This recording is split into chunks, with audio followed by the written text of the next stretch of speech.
Saudara Cawapres nomor urut 2, Gibran Rakabuming Raka merespon santai anggapan dia bukan lawan berat Mohaimin Iskandar maupun Mahfud MD. Menanggapi pernyataan dua kubu Cawapres lain yang terkesan meremehkannya sebagai peserta debat Cawapres 22 Desember mendatang, Gibran menjawab enteng. Kata Gibran, tak apa-apa. Gibran mengaku di debat Cawapres perdana nanti tidak ada Cawapres yang menjadi lawan berat baginya. Cawapresnya yang ditakutin siapa mas? Ada nggak sih mas? Kan diremehkan di antara dua cawapres lain gitu mas. Ada statement. Oke.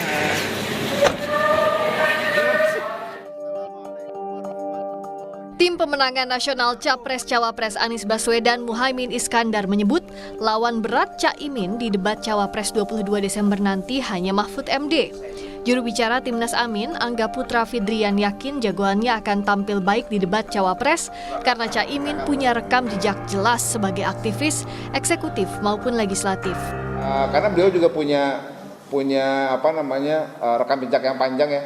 Dalam konteks aktivisme dari mahasiswa, debat-debat di DPR, di MPR, beliau punya kapasitas itu, mungkin tinggal dicari yang jadi ciri khasnya Caimin itu gimana gitu. Tapi saya sih percaya bahwa lawan berat Caimin cuma Mahfud MD kira-kira besok.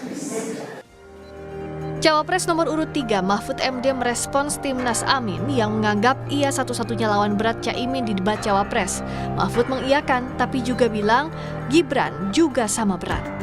Lawan paling berat saya ya Caimin.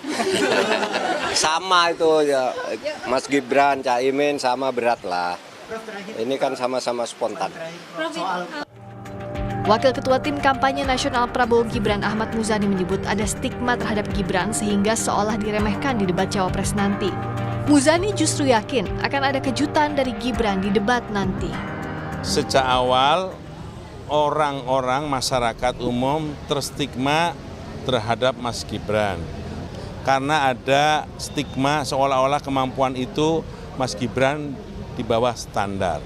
Tapi saya sudah lihat pada saat debat calon wali kota dan saya sudah lihat bagaimana Mas Gibran menjelaskan banyak hal dengan di beberapa tempat. Mas Gibran cukup menguasai banyak masalah dan Mas Gibran cukup menguasai banyak problem yang dihadapi oleh masyarakat. Saya memperkirakan nanti tanggal 22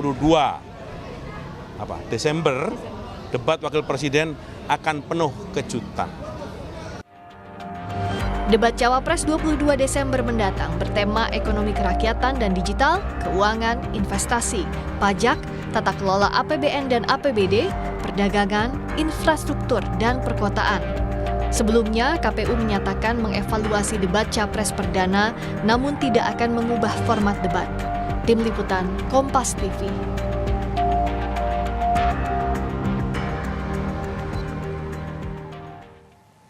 Timnas Amin menyebut hanya Mahfud MD yang jadi lawan berat jagoannya Mohaimin Iskandar di debat Cawapres perdana pekan depan. Mengapa Cawapres nomor urut 2 Gibran Rakabuming Raka terkesan diremehkan? Dan sebaliknya, apakah akan muncul kejutan dari Gibran seperti klaim TKN Prabowo Gibran? Kami diskusikan bersama dengan para narasumber. Bergabung saat ini 3 narasumber lewat sambungan dalam jaringan, juru bicara Timnas Amin Muhammad Iqbal, kemudian juru bicara TKN Prabowo Gibran Bobi Aditya Rizaldi, dan peneliti senior politik BRIN Firman Nur. Bapak-bapak sekalian, selamat sore, apa kabar? Selamat sore. Terima kasih semuanya sudah hadir bersama kami. Waalaikumsalam warahmatullahi wabarakatuh. Mas Iqbal, dari pihak 03 bilang semua lawan sama beratnya. Tapi dari Timnas Amin bilang hanya Mahfud MD yang jadi lawan terberat. Gibran ini dikemanain? Ya karena memang dalam beberapa undangan-undangan debat di kampus, di berbagai forum, itu terkesan Mas Gibran ini menghindar. Ya, karena sehingga memang jadi perbincangan di masyarakat terkesan bahwa dia takut atau tidak berani. Yang kedua tadi karena masalah asam sulfat dan asam folat itu. Jadi itu menjadi juga salah satu perbincangan ya yang dianggap dia belum memiliki wawasan yang luas. Jadi ini semua itu tak ada asap kalau tak ada api gitu. Kalau dia hadir setiap debat, setiap forum-forum undangan, tentu saja orang akan menganggap bahwa dia pede, dia bisa. Tapi karena dalam 2 kasus tadi, saya kira menjadi salah satu perhatian masyarakat bahwa stigma dan persepsi itu dibuat sendiri oleh Mas Gibran sendiri, bukan oleh kami. Oke. Bukan underestimate kan, begitu maksudnya? Umur, terutama Ya, umur karir, umur berpolitik, ya, begitu? itu juga menjadi salah satu perhatian masyarakat ya. Karena jadi kalau kita itu bicara berdasarkan apa pembicaraan di big data gitu, persepsi masyarakat. Jadi persepsi itu kan dibuat bukan karena adanya situasi yang mendesak, tapi bisa jadi persepsi itu sendiri timbul karena perilaku calon itu sendiri. Oke. Jadi saya melihat bahwa persepsi itu adalah persepsi masyarakat, netizen dan lain-lain. Gara-gara nggak sering muncul di debat publik atau diskusi publik nih Mas Bobi dianggap nomor 02 ini bukan lawan berat nih. Siapa? Si Gibran ini di mata Timnas Amin. Gimana tuh Mas Bobi? Itu saya rasa hanya perasaan saja. Kenapa? Kalau misalkan tidak ada efeknya, tidak mungkin setelah diumumkannya Mas Gibran menjadi cawapres, surveinya menjadi sangat tinggi. Ini kan hanya karena secara teknis memang kemunculan sebagai cawapres itu tidak seperti sebelum-sebelumnya yang ada waktu beberapa lama bisa mendemonstrasikan kemahirannya berorasi ataupun berdebat. Dan ini satu-satunya yang pernah berdebat di dalam konteks pilkada, pilwakot, yaitu Mas Gibran di tahun 2020 itu kan sudah diakui memang gayanya dia itu tidak ofensif, dia santun.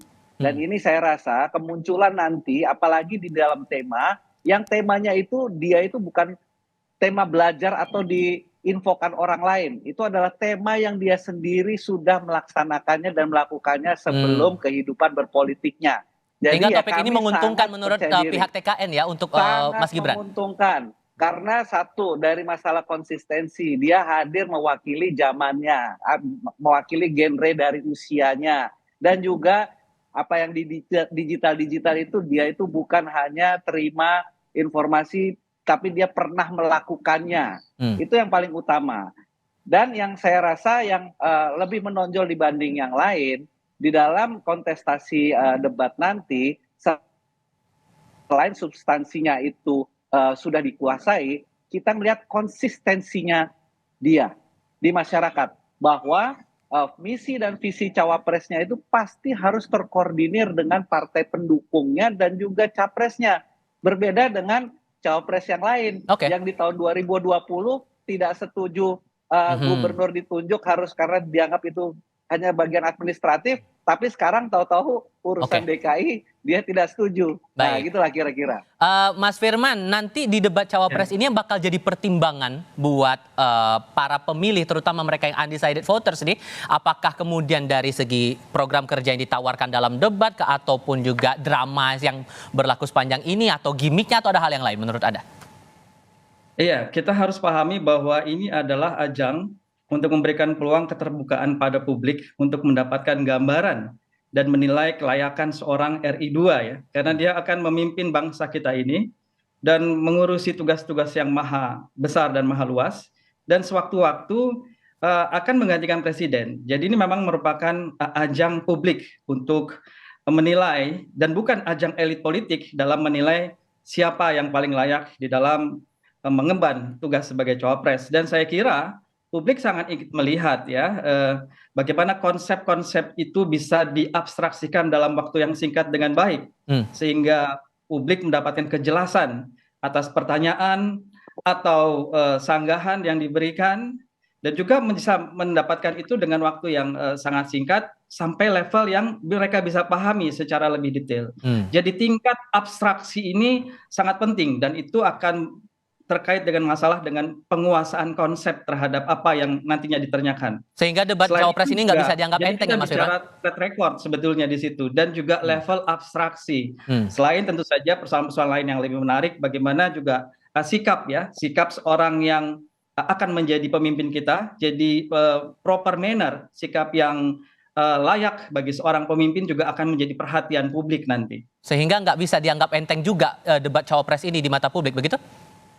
Ya, dari temanya saja saya kira ini tema yang sangat luas dan sangat menarik, dan saya kira penting, tapi juga bukan tema-tema yang mudah, apalagi nanti panelis juga mungkin akan menanyakan hal-hal yang lebih detail, selain juga hal yang bersifat konseptual, dan itu berarti kan harus dijawab secara baik ya, secara komprehensif, dan juga bisa meyakinkan orang itu persoalannya. Oke, tema debat nanti untuk cawapres adalah hubungan ekonomi dan kata Mas Bobi ini menguntungkan Mas Gibran. Timnas Amin gimana tuh?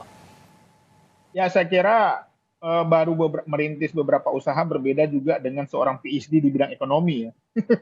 Karena Mas Anies ini kan konsultan di banyak tempat ya, dan dia juga seorang akademisi yang mengerti betul baik itu ekonomi mikro, ekonomi makro.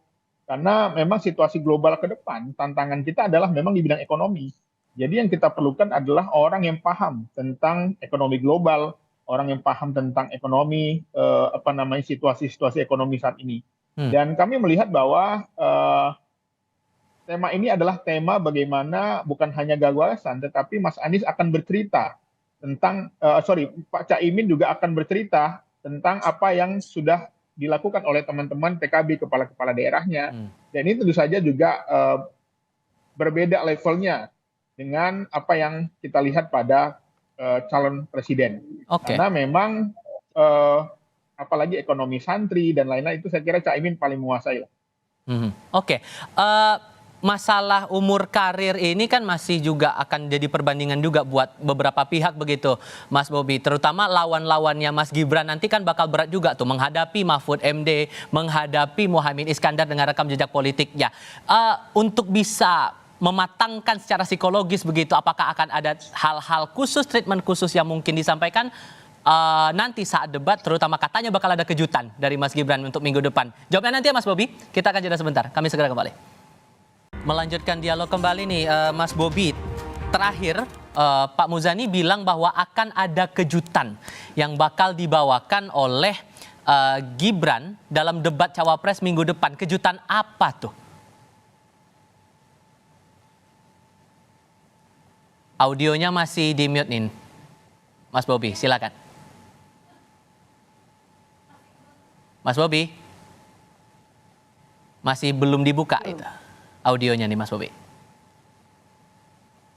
Siap. Nah, oke, silakan. Jadi begini, memang kemunculan Mas Gibran ini kan masih jarang dan masih banyak ditunggu oleh masyarakat. Pertama yang menurut saya akan menjadi suatu kejutan adalah dari masalah soal atribut. Nah, secara atribut ini pasti akan menjadi advantage atau keunggulan dari Mas Gibran karena beliau mewakili zamannya.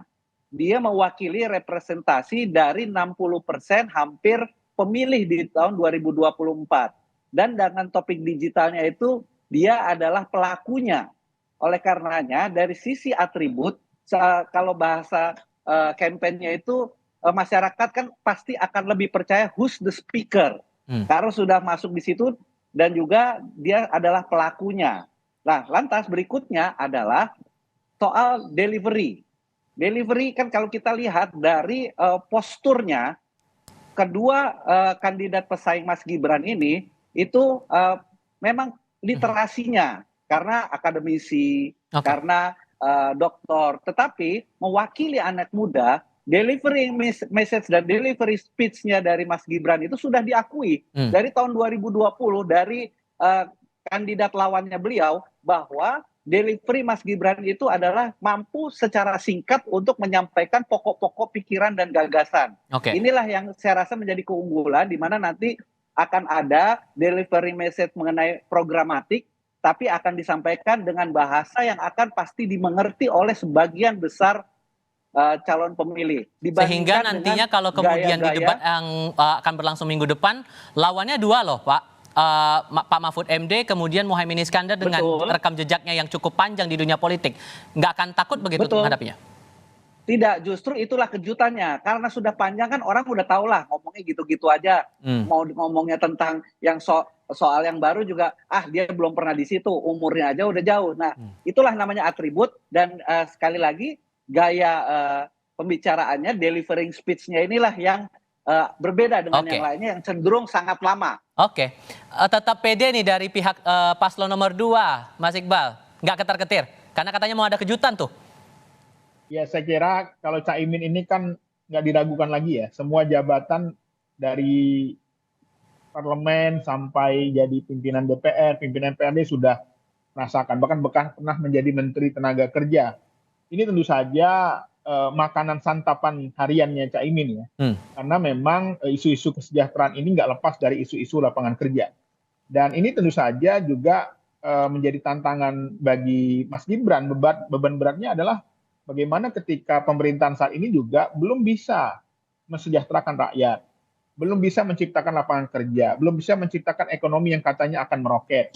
Yang ini tentu saja menjadi beban karena janji yang sudah dilaksanakan ya, lalu ingin menjanjikan lagi gitu loh. Yang lama aja belum terlaksana. Jadi beban-beban pemerintahan Jokowi itu ada pada Mas Gibran dan tentu saja nggak mudah untuk meyakinkan masyarakat karena kata orang lah yang kemarin ekonomi meroket nggak terbukti kok sekarang akan ada ekonomi lagi. Maka sebenarnya kalau kita lihat dari debat-debat awal, sebenarnya yang diajukan oleh para paslon adalah perubahan sebenarnya. Tapi mereka gengsi bilangnya perbaikan ya. Tapi perubahan, contoh misalnya Pak Ganjar bilang hukum kita tuh nilainya 5. Ya, kalau mau 8 ya harus perubahan bukan perbaikan gitu loh. Kalau perbaikan tuh paling jadi 6. Tapi semuanya kami kira menyadari bahwa pentingnya isu-isu perubahan bagi masyarakat saat ini. Mas Firman, ada Jokowi efek juga nggak sih yang bakal berpengaruh nanti dalam debat? Karena kan kita paham juga di belakang Gibran ada bayang-bayang Jokowi dengan tingkat approval tinggi juga begitu. Ya, saya kira kalau Jokowi efek tidak bisa dipungkiri itu ada. Tapi saya ingin menanggapi begini. Kalau kejutan itu sifatnya hanya gimmick saja, ini sayang sekali momen ini. Ini momen pendidikan politik bagi masyarakat. Ini momen debat. Apa yang diperdebatkan ide, gagasan tentang Indonesia saat ini dan ke depan. Ini bukan momen karnaval saya kira ya. Kalau dengan tampilan, dengan delivery, saya kira itu suatu hal yang buang-buang waktu kalau sampai itu yang ternyata menjadi fokus kejutannya gitu. Padahal bagi saya saat ini adalah momen-momen di mana Gibran harus banyak belajar mengenai tema-tema politik nanti. Dia harus mengantisipasi setidaknya 4 hal. Pertama adalah terkait dengan substansi temanya itu sendiri ya, mulai dari ekonomi kerakyatan sampai infrastruktur, APBD, APBN dan seterusnya. Kemudian dia harus paham juga beberapa detail-detail dari persoalan-persoalan itu. Dan yang ketiga pasti akan ditanyakan apa yang akan dia lakukan dan apa yang telah dia lakukan. Dan ini akan berbaur antara pertanyaan dari panelis dan juga cawapres yang lain. Tentu saja akan memanfaatkan momen ini untuk meningkatkan performa mereka dan juga menjatuhkan performa saingan, yaitu suatu hal yang wajar dalam debat ini. Dan sehingga serangan terhadap Gibran itu juga harus diantisipasi. Serangan seperti kinerjanya, kebijakannya, kemudian belum lagi terkait dengan masalah lain seperti nepotisme, pernyataan-pernyataan yang salah selama ini ya, seperti asam sulfat itu saya kira akan berbaur di situ dan hal-hal seperti itulah yang harusnya diantisipasi. Jadi jangan buang momen pendidikan politik bagi rakyat untuk sekedarnya, apalagi ditunjukkan hal yang bersifat ecek-ecek begitu ya, kayak ajang ini karnaval begitu, sangat disayangkan. Ini adalah ajang untuk mendidik rakyat bahwa siapapun yang ingin menjadi pemimpin, Anda harus siap dari visi, misi, komitmen, dan juga kepribadian Anda. Semua itu yang akan dinilai oleh publik. Dan jangan anggap remeh kegiatan-kegiatan seperti ini. Saya kira itu. Mas Bobi menanggapi dari pernyataan Mas Firman tadi gimana tuh? Dibilang dipandang gimmick saja begitu? Yang dikecondongkan menjelang debat nanti? Nah itu tadi mungkin nggak dengar kali sebelumnya. Karena kan saya bilang kan ada atribut dan programatik. Programatik itu adalah suatu hal substansi yang itu akan diperdebatkan dan sangat subjektif. Nah, oleh karenanya atribut itu adalah di dalam suatu sesi debat yang sangat pendek dilakukan disaksikan oleh banyak pemirsa. Disitulah saya rasa dengan cara memajukan gagasan dengan waktu yang singkat, dengan programatik yang mungkin saya rasa itu yang akan diperdebatkan, itu suatu hal yang saya rasa sudah sangat dipersiapkan oleh Mas Gibran. Jadi tadi mungkin Mas Firman nggak dengar sebelumnya. Jadi bukannya kosmetik, mohon maaf, tapi secara substantif itu sudah ada dan dia sudah mewakili di situ sebagai representasi pemilih yang terbesar di tahun 2024. Secara substantif. Mas Iqbal, untuk minggu depan ini apakah dari Timnas sudah menemukan titik-titik kelemahan dari Gibran untuk kemudian dimanfaatkan oleh Gus Imin nanti dalam debat pekan depan? Ya saya kira kita lihat saja nanti kan kalau dari sekarang bocoran ntar nggak seru lagi ya. Tetapi yang jelas memang topik ekonomi, kesejahteraan, pengangguran ya ini adalah topik-topik yang dihadapi masyarakat saat ini. Kan survei kepuasan Pak Jokowi itu sangat lemah di isu masalah lapangan kerja. Hmm. Ya, termasuk juga bahan pokok yang mahal saat ini. Harga cabai sekarang emak-emak di pasar di lapangan tuh ngeluh di dapil saya di Jakarta Selatan di pusat itu bahwa harga cabai mahal Pak katanya, sembako mahal ya. Yang ini tentu saja saya kira harus jelas apa delivery yang disampaikan ke masyarakat. Bagi kami ini adalah momen untuk bagaimana memberikan edukasi kepada masyarakat, memberikan pencerahan kepada masyarakat bahwa Indonesia tidak sedang baik-baik saja dan kita perlu perubahan. Biar fair nih Mas Bobi, apakah juga menemukan titik-titik kelemahan dari Gus Imin begitu yang akan coba ditonjolkan nanti dalam debat? Pastilah, karena kan Cak Imin kan belum pernah jadi kepala daerah.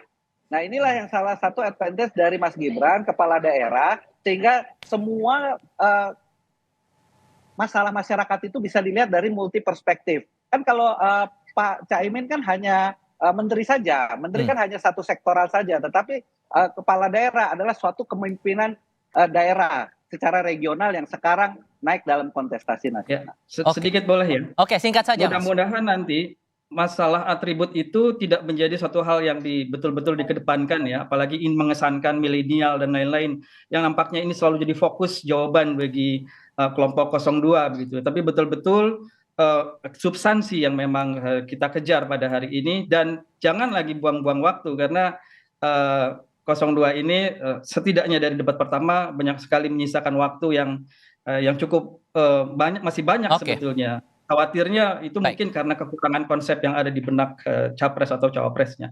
Pembuktiannya ada pada tanggal 22 Desember 2023. Mas Iqbal terima kasih, Mas Bobi terima kasih, Mas Firman juga terima kasih sudah berdiskusi bersama kami. Selamat sore semuanya.